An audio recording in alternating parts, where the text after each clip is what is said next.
दोस्तों नमस्कार, आपका स्वागत है हमारे इस YouTube चैनल अंकित आईएएस क्लासेस में। आज हम आपको जो कराने जा रहे हैं वो है आपका आधुनिक भारत। आधुनिक भारत में कर्नाटक वॉर आपके चल रहे थे, जो फ्रांसीसियों और अंग्रेजों के बीच युद्ध व्यापार के लिए चल रहे थे। तो उसमें आज हम उससे पहले आपको आज से करा चुके थे कर्नाटक वॉर प्रथम, और आज आपका जो होने वाला है कर्नाटक वॉर सेकेंड। तो कर्नाटक जो वॉर प्रथम था, उस वॉर में अंग्रेज और फ्रांसीसी दोनों आपस में लड़ रहे थे, लेकिन अंत में जाकर के उसमें दोनों बराबर दल पर रहते हैं। लेकिन जो विजय मानी जाती है वो फ्रांसीसियों को ही विजय मानी जाती है।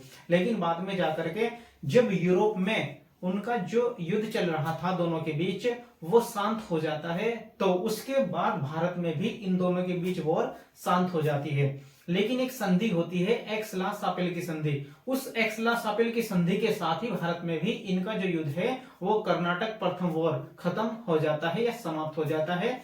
और ये कहा जाता है कि दोनों ने एक दूसरे के जो भी क्षेत्र जीते हुए थे वो वापस कर दिए थे, क्योंकि इस पहले वॉर में फ्रांसीसियों के द्वारा अंग्रेजों से मद्रास को जीत लिया था, और इसी कारण जब एक्स-ला-शापेल की संधि हुई तो उसमें इनको वो क्षेत्र वापस कर दिया गया था।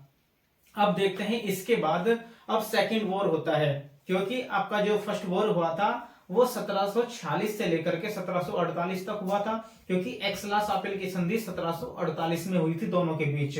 अब इसके बाद जो आपका सेकंड कर्नाटक वॉर होता है वो 1749 से लेकर के 1754 तक माना जाता है। अब 1749 में स्टार्ट हुआ और 1754 तक आपका ये हुआ था, क्योंकि 1754 में पांडिचेरी की संधि होती है, उसी के साथ इनका जो वॉर है ये समाप्त होगा। लेकिन अब जो है कर्नाटक वॉर, जो कर्नाटक सेकंड वॉर आपका किस परिस्थिति के कारण होता है। अब ये माना जाता है कि सेकंड वॉर के कुछ परिस्थितियां ऐसी बनी थी जिसके कारण यह वॉर हुआ था। तो हम आज आपको उसके बारे में बताएंगे, काफी इंटरेस्टिंग है, उसको समझेंगे ध्यान से, पूरा एक ओवरव्यू ध्यान में रख करके उसको इमेजिन करेंगे। ठीक है, देखो ऐसा हुआ था कि जो हैदराबाद है, हैदराबाद के निजाम थे निजामुल मुल्क, जिन्हें हैदराबाद का संस्थापक माना जाता है। तो हैदराबाद के संस्थापक निजामुल मुल्क की 1748-49 में यानी कि मृत्यु हो जाती है उनकी। 1748 में ही जब उनकी मृत्यु हो जाती है तो हैदराबाद के राजा थे, भाई शासक थे हैदराबाद के नवाब, तो उनकी गद्दी पर बैठे हुए थे हैदराबाद की। लेकिन जब हैदराबाद के नवाब की मृत्यु हो जाती है तो उसके बाद उनकी गद्दी पर बैठने के लिए भी उसका पुत्र नासिर जंग और उसका भतीजा एक मुजफ्फर जंग, इन दोनों के बीच उत्तराधिकार के लिए झगड़ा हो जाता है, या एक दूसरे के साथ युद्ध करने लगते हैं। तो एकदम वो कहता है कि मैं गद्दी पर बैठूंगा, वो कहता है कि इस गद्दी पर मैं बैठूंगा। तो इसके जो पुत्र था नासिर जंग और एक भतीजा था मुजफ्फर जंग, इन दोनों के बीच में आपस में युद्ध छिड़ जाता है। अब दोनों के बीच में युद्ध छिड़ेगा। अब ऐसे ही एक घटना कर्नाटक में बन जाती है। वहां पे हैदराबाद की घटना थी और इसी के पास है कर्नाटक, इसी के नीचे दक्षिण में कर्नाटक। तो कर्नाटक में भी एक ऐसी स्थिति बन जाती है कि वहां पर एक चंदा साहब नाम के एक नवाब हुआ करते थे, यानी कि वो नवाब के ही रिश्तेदार थे, भाई थे। अब चंदा साहब को मराठाओं के द्वारा अपनी कैद में रखा हुआ था। चंदा साहब को मराठाओं के द्वारा अपनी कैद में रखा हुआ था, और उस समय कर्नाटक का जो नवाब था वो अनवरुद्दीन था। कर्नाटक का नवाब अनवरुद्दीन, जिसकी प्रथम कर्नाटक वार में फ्रांसीसियों के साथ युद्ध भी हुआ था, जिसमें फ्रांसीसियों ने अनवरुद्दीन को पूरी तरह से हरा दिया था। अब वही कर्नाटक में अनवरुद्दीन और चंदा साहब, इन दोनों के बीच युद्ध होगा उत्तराधिकार के लिए। अब कैसे होता है कि अब इस समय वहां का नवाब था अनवरुद्दीन, कर्नाटक का नवाब अनवरुद्दीन, लेकिन अब मराठाओं के द्वारा ऐसा सोचा गया कि यार जो चंदा साहब है वो भी क्या है, उत्तराधिकारी के लिए नामित था। अब उसमें जब उत्तराधिकारी का अधिकार उसके पास भी था, तो उसने देखा कि अब चंदा साहब और अनवरुद्दीन, इन दोनों के बीच में क्या रहता था, झगड़ा रहता था। अब जब उसको चंदा साहब को तो उन्होंने गिरफ्तार कर रखा था, मराठाओं ने अपनी कैद में रखा था, लेकिन वह 7 साल उसे उनकी कैद में हो चुके थे, और जब तक क्या कर रहा था, अनवरुद्दीन ही वहां की गद्दी पर बैठा हुआ था और उसको कोई हिला नहीं पा रहा था। अब उसने मराठाओं के द्वारा सोचा गया कि यदि हम चंदा साहब को रिहा कर दें अपनी कैद से। अब उन्होंने चंदा साहब को अपनी कैद से रिहा कर दिया, और जब रिहा कर दिया तो वो अब कर्नाटक की गद्दी पर बैठने के लिए युद्ध करना शुरू कर देगा। अब चाहेगा कि भाई जो अनवरुद्दीन है, मेरे होते हुए अनवरुद्दीन कैसे गद्दी पर बैठा हुआ है। तो अब वो वहां से रिहा होकर के इसके पास आएगा अनवरुद्दीन के, और इसे गद्दी से हटने के लिए बोलता है, लेकिन वो गद्दी से हटने के लिए मना कर देता है। और इसी कारण से चंदा साहब और अनवरुद्दीन के बीच लड़ाई छिड़ जाती है और युद्ध छिड़ जाता है। अब इसी कारण अब जब इनके बीच भी युद्ध छिड़ेगा, अब होता ऐसा है कि जैसे आपके हैदराबाद में थे नासिर जंग और मुजफ्फर जंग, तो हैदराबाद के नासिर जंग का सहयोग अंग्रेजों के द्वारा करा जाता है और मुजफ्फर जंग का सहयोग फ्रांसीसियों के द्वारा किया जाता है। जब उनको पता चला, क्योंकि सबसे पहले अंग्रेज थे भाई, अंग्रेजों ने उसका साथ दिया, और फ्रांसीसियों को लगा कि जब ये इसका साथ दे रहे हैं तो आप किसकी तरफ चलें, आप मुजफ्फर जंग की तरफ चलें। तो इसी कारण से जैसे आपका अमेरिका और रूस के बीच सेकेंड वर्ल्ड वॉर खत्म होने के बाद शीत युद्ध चला था, कोल्ड वॉर, इसी प्रकार से इनके बीच भी यहाँ पर ऐसे ही वॉर चला। क्योंकि अगर वो कहता था कि ये इसकी तरफ हो गए फ्रांसीसी, तो अंग्रेज दूसरे की तरफ हो जाते थे। तो इसी प्रकार से दोनों आपस में लड़ते रहते थे। तो ये ऐसा हुआ। अब ये था कि भाई नासिर जंग का सहयोग अंग्रेजों ने किया, मुजफ्फर जंग का सहयोग फ्रांसीसियों ने किया। तो ये था आपका हैदराबाद में इस तरह से। अब ये होता है कि 1759 में 1749 में एक अंबर का युद्ध होता है। 1749 में अंबर का युद्ध होता है, जिसमें किसकी मृत्यु हो जाती है, जो आपका अनवरुद्दीन था, अनवरुद्दीन की मृत्यु हो जाती है, क्योंकि फ्रांसीसियों के द्वारा अंबर के युद्ध में इसकी अनवरुद्दीन की मृत्यु कर दी जाती है। अब जब अनवरुद्दीन की मृत्यु हो जाती है अंबर के युद्ध में, तो इसका एक पुत्र था महमूद अली के नाम से, ठीक है, अनवरुद्दीन का पुत्र महमूद अली था। अब जो वहां से बच करके त्रिचनापल्ली में जाकर के छुप जाता है, वहां पर अपनी जान की रक्षा कर लेता है, वहां पर जाकर के अपने आप को बचा लेता है। तो इसका पुत्र महमूद अली तो त्रिचनापल्ली में जाकर के छुप जाता है।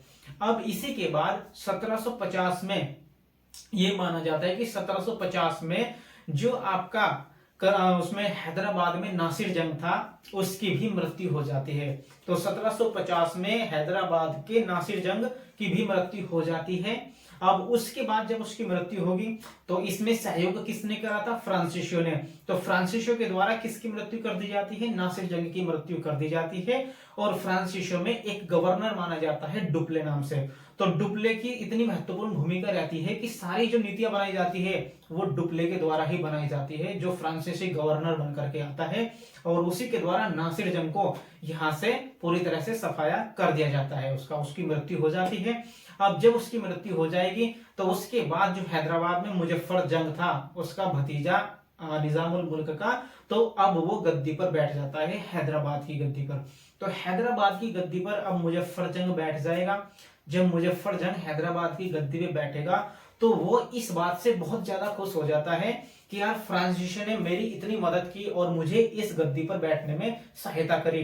तो इसी बात से खुश होकर के मुजफ्फर जंग डुप्ले जो गवर्नर था फ्रांसीसियों का, उसको मसूलीपट्टनम वाला क्षेत्र भी और पांडिचेरी वाला क्षेत्र भी, मसूलीपट्टनम और पांडिचेरी वाला क्षेत्र दोनों किसको सौंप देगा, डुप्ले को सौंप देता है कि लो ये तुम रखो, और यहाँ पर जो भी आपको अपना अधिकार या व्यापार करना है पूरी तरह से व्यापार करो, तुम्हें कोई यहाँ पर नहीं रोकेगा। तो इसी बात से खुश होकर के उसने क्या दे दिया उनको, मसूलीपट्टनम और पांडिचेरी वाला क्षेत्र दे दिया। और इसी के साथ एक बात और करी कि उसने जो कृष्णा नदी है, भारत में जो कृष्णा नदी है आपकी कर्नाटक में, तो कृष्णा नदी से नीचे का क्षेत्र कन्याकुमारी तक का क्षेत्र भी किसको सौंप देता है, जो उसका भी कर अदा करने का जो क्षेत्र था, का यानी कि टैक्स इकट्ठा करना, सब कुछ जो भी उसके दे दिए, वो सारी की सारी क्या दे दी, कृष्णा नदी से लेकर के कन्याकुमारी तक का क्षेत्र भी इसको सौंप देता है, इसकी गवर्नरी भी वो भी आपके डुप्ले को सौंप देता है कि यहाँ की देखरेख भाई तुम ही करोगे।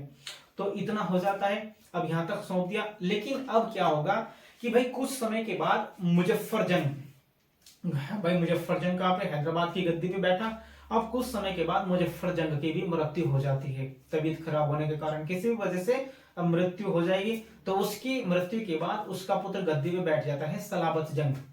तो सलाबत जंग अब हैदराबाद की गद्दी पर या हैदराबाद का नवाब बन जाता है, जिसके द्वारा फ्रांसीसियों से खुश होकर के, फ्रांसीसियों को उपहार में कुछ क्षेत्र दे दिए जाते हैं जो उत्तरी सरकार तट के हैं। जो उड़ीसा के आसपास उत्तरी सरकार तट होता है आपका, कृष्णा नदी से ऊपर का जो क्षेत्र है, तट है उड़ीसा तक का, पश्चिम बंगाल, उसे उत्तरी सरकार तट के नाम से जाना जाता है। तो उत्तरी सरकार तट का जो क्षेत्र है उस पर कुछ जो गांव है आपके, जैसे चिरकाल हो गया, मुस्तफानगर, चिरकाल, राजमुंदरी, एल्लोर, ये 4 क्षेत्र किसको सौंप दिए जाते हैं? फ्रांसीसियों को प्रदान कर दिए जाते हैं। किसके द्वारा? सलाबत जंग के द्वारा। तो सलाबत जंग ने फ्रांसीसियों को कौन कौन से क्षेत्र दिए? मुस्तफानगर, चिरकाल, राजमुंदरी, एल्लोर, ये वाले क्षेत्र भी दे दिए जाते हैं उपहार के रूप में। ठीक है। अब एक बात और है कि इससे पहले जो चंदा साहब थे, चंदा साहब ने भी फ्रांसीसियों को या डुप्ले को कुछ ऐसे क्षेत्र दिए थे जो पांडिचेरी के आसपास के माने जाते, कि पांडिचेरी के कुछ गांव थे, तो पांडिचेरी के कुछ गांव किसको दे दिए थे? वो भी आपके इनको सौंप दिए गए थे फ्रांसीसियों को। तो ये माना जाता है कि चंदा साहब ने इनको कुछ क्षेत्र दिए थे। अब यहां तक इन्होंने इतना काम कर दिया, लेकिन अब जब यहाँ पर डुप्ले पूरी तरह से अपना पूरे क्षेत्र पर, दक्षिण भारत के पूरे क्षेत्र पर अपना कब्जा कर लेता है, या पूरा अधिकार इसको मिल जाता है डुप्ले को, अब ये करेगा क्या? अब इसको भाई पूरे क्षेत्र पर अकेला तो नियंत्रण कर नहीं सकता। अब अकेला कहां कहां पर नियंत्रण करेगा, कहां कहां पर देख रेख करेगा? तो अब इसके लिए इसका एक सेनापति होता है, बहुत ही अच्छा सेनापति है, बहुत ही कूटनीतिज्ञ था, जिसका नाम है बुस्सी के नाम से, यानी बुस्सी नाम का इसका एक सेनापति था। अब ये डुप्ले उस सेनापति को यहां पर दक्षिण भारत में उसकी सेना के साथ स्थापित कर देता है कि भाई तुम यहां पर देख रेख करो पूरी तरह से, और यहाँ पर अपना प्रभुत्व स्थापित करो। तो यहाँ पर बुस्सी को भेज देगा, जिससे कि दक्षिण भारत पर डुप्ले का या फ्रांसीसियों का पूरी तरह से एक कड़ा नियंत्रण हो जाता है, जिसे कोई हिला नहीं सकता। अब इस बात को देख करके जो अंग्रेज थे, ब्रिटिशों ने सोचा यार किस तरीके से अब क्या करें कि यहाँ से फ्रांसीसियों का कब्जा है वो पूरी तरह से हटाया जाए या उसको कमजोर किया जाए। तो इसके लिए अब ये सोचेंगे, अंग्रेजों के द्वारा एक गवर्नर बनकर या एक क्लर्क के रूप में आता है रॉबर्ट क्लाइव, एक अंग्रेज आता है रॉबर्ट क्लाइव, एक क्लर्क यानी कि जो कंपनी के क्लर्क के रूप में आता है भारत में। अब उसी को सौंप दिया जाता है। अब वो यहाँ पर आकर के क्या करेगा? अब यहाँ पर आकर के सबसे पहले जो त्रिचनापल्ली में छुपा हुआ था महमूद अली, उसको बचाने की कोशिश करेगा। अब त्रिचनापल्ली में महमूद अली था, जो किसका पुत्र था? अनवरुद्दीन का। तो अनवरुद्दीन का पुत्र महमूद अली त्रिचनापल्ली में छुपा हुआ था, लेकिन उसको चारों तरफ से किसने घेर रखा था? फ्रांसीसियों ने घेर रखा था। तो अब उसको पता चला कि भाई वहां पर इसका जो कर्नाटक का नवाब का पुत्र है वो छुपा हुआ है वहां पर, अब उसको बचाना है। तो उसने क्या किया? अपनी सेना को लाकर जो अरकाट वाला क्षेत्र था, अरकाट वाला क्षेत्र जिस पर अंग्रेजों का प्रभुत्व था, तो वहां पर अपनी सेना भेज देता है, और वहां पर अपनी सेना भेज देता है, जिससे अब फ्रांसीसियों को लगता है कि यार हमारे क्षेत्रों पर किन्होंने कब्जा कर लिया? अंग्रेजों ने उसको घेर रखा है। उसका उद्देश्य था कि त्रिचनापल्ली पे से फ्रांसीसियों का दबाव कम किया जाए, जिससे महमूद अली को वहां से निकाल लिया जाए। तो ऐसा कूटनीतिज्ञ आपका ये था, क्या नाम था? Robert Clive. तो रॉबर्ट क्लाइव इतना कूटनीतिज्ञ था जिसने इस तरह की रचना की और उसी के द्वारा महमूद अली को वहां से बचाया। अब ऐसा होता है कि कुछ दिनों के बाद, यानी कि आपका जो चंदा साहब है, कुछ दिनों के बाद चंदा साहब की भी मृत्यु हो जाती है। चंदा साहब को भी मार दिया जाता है, उसकी भी धोखे से मृत्यु कर दी जाती है। देखो ऐसे करते हैं कि धोखे से की जाती है चंदा साहब की मृत्यु। जब चंदा साहब की मृत्यु भी धोखे से हो जाती है, तो उसके बाद अब जो हमारे यहाँ पर नीचे की ओर, यानी कि यहाँ पर जो रहते थे, त्रिचनापल्ली वाला क्षेत्र था। अब त्रिचनापल्ली पर जब चंदा साहब की मृत्यु हो जाती है, तो फ्रांसीसियों को भी इस बात से बहुत एहसास होता है, प्रभाव पड़ता है कि यार हमारे इस क्षेत्र पर क्या करा इन्होंने, हमारे क्षेत्र पर ही और हमारे समर्थक पर ही क्या कर दिया? आक्रमण किया और उसकी मृत्यु कर दे। क्योंकि जो फ्रांसीसी थे वो चंदा साहब की साइड थे, चंदा साहब का समर्थन करते थे। अब उनके समर्थकों को मार डाला, तो उस जब मार दिया तो उनको भी क्रोध आएगा। अब वे त्रिचनापल्ली पर आक्रमण करते हैं फ्रांसीसी। जब फ्रांसीसी त्रिचनापल्ली पर आक्रमण करेंगे, तो उस समय भी अंग्रेजों के द्वारा फ्रांसीसियों को बुरी तरह से हरा दिया जाता है। तो त्रिचनापल्ली पर आक्रमण करने के साथ फ्रांसीसी पूरी तरह से हार जाएंगे। अब जब हार जाते हैं वहां पर, तो अब इस तरह की बात आती है कि अंग्रेजों के द्वारा फ्रांसीसी सरकार के पास एक संदेश भेज दिया जाता है कि भाई आपका यहाँ पर एक गवर्नर है डुप्ले नाम से, जिसने यहाँ पर पूरी अशांति फैला रखी है, यहाँ पर सभी के बीच में लड़ाई झगड़े करवा रहे हैं, शांति से नहीं रहने दे रहे हैं। ठीक है, एक दूसरे के बीच क्या कर रहे हैं, वे झगड़ा करा रहे हैं। तो इस बात का पता फ्रांसीसी सरकार को चलता है। अब उनको लगता है कि पता नहीं वास्तव में ही क्या कर रहा है, वहां पर जाकर के ही झगड़े करा रहा है और अशांति फैला रहा है, यानी कि व्यापार में दिक्कतें पैदा कर रहा है एक दूसरे के। तो इसी वजह से इस बात को सोच करके फ्रांसीसी सरकार जो डुप्ले था उसको वापस बुला लेती है। जब फ्रांसीसी सरकार डुप्ले को वापस बुला लेगी तो यहाँ पर अंग्रेजों का पूरी तरह से प्रभुत्व स्थापित हो जाएगा, क्योंकि अंग्रेजों को काबू करने का जो काम करता था, उनको नियंत्रित करने का काम वो डुप्ले के द्वारा ही किया गया था। क्योंकि डुप्ले ही इतना कूटनीतिज्ञ था, इतना शक्तिशाली था, इतना सोचने विचारने वाला था कि जो उनको क्या कर सकता है, उनकी नीति को विफल कर सकता था। लेकिन अंग्रेजों ने चालाकी से उसको तो फ्रांस भिजवा दिया था। ठीक है, अब उसके बाद किसको भेजा जाता है, एक फ्रांसीसी गवर्नर बना करके गोडे हिये को, जो गोडे हिये था उसको फ्रांसीसी गवर्नर बना करके भारत में भेजा जाता है। अब वो ही क्या करेगा, गोडे हिये जब फ्रांसीसी गवर्नर बन करके भारत में आता है, अब उसके बाद ये अंग्रेजों के साथ क्या करती है, इसकी सहमति बन जाती है। अब वो करेगा क्या, अब इसका काम है कि लगभग 1754 में वो पांडिचेरी की संधि अंग्रेजों के साथ या ब्रिटिशों के साथ कर लेता है। और पांडिचेरी की संधि के साथ ही यह कहा जाता है कि भाई जिसके जो जो भी क्षेत्र आपस में जीते हैं, हमने छीने हैं, वो उनके क्षेत्रों को वापस कर दें। और इसी के साथ जो आपका महमूद अली था कर्नाटक में, कर्नाटक के नवाब का पुत्र महमूद अली, उसे दोबारा से कर्नाटक की गद्दी पर भी बैठा दिया जाता है। जब कर्नाटक की गद्दी पर उसको बैठा दिया जाएगा तो उसके बाद वो वहां का नवाब पूरी तरह से बन जाता है और वहां पे कर्नाटक पे दोबारा से किसका शासन हो जाता है, जो अंग्रेजों के समर्थक थे तो उनका शासन, यानी उनको वापस कर दिया जाता है वो क्षेत्र। और इसी के साथ यह घोषणा कर दी जाती है दोनों के बीच, क्योंकि संधि हुई पांडिचेरी की, और इस पांडिचेरी की संधि में इनके जो वापस के जो क्षेत्र जीते हुए थे वो वापस कर दिए गए पूरी तरह से। लेकिन अब ऐसा होता है, अब ये दोनों ये शपथ लेते हैं कि कोई भी अंग्रेज और फ्रांसीसी कोई भी एक दूसरे के बीच, यानी कि किसी भी तरह से जो यहाँ पर देशी भारतीय हैं, अब इनके बीच में आपस में कोई भी लड़ाई नहीं करेगा, या भारतीयों के जो क्षेत्र हैं उनके बीच में हस्तक्षेप नहीं करेगा, ना ही अंग्रेज करेंगे और ना ही फ्रांसीसी करेंगे। तो इन दोनों में से कोई भी इनके बीच में हस्तक्षेप नहीं करेगा, अपने काम से काम रखेंगे। तो इस बात की ये शपथ लेते हैं, लेकिन वो तो आगे ही पता चलेगा कि क्या ये अपनी पूरी कर पाते हैं इस शपथ को, तो ये आगे चल करके भी अपनी शपथ को पूरी नहीं कर पाएंगे। तो यहां तक तो ये था कि आपका कर्नाटक वॉर यानी कि सेकंड कर्नाटक वॉर पूरी तरह से समाप्त हो जाता है और दोनों के क्षेत्र आपस में वापस कर दिए जाते हैं।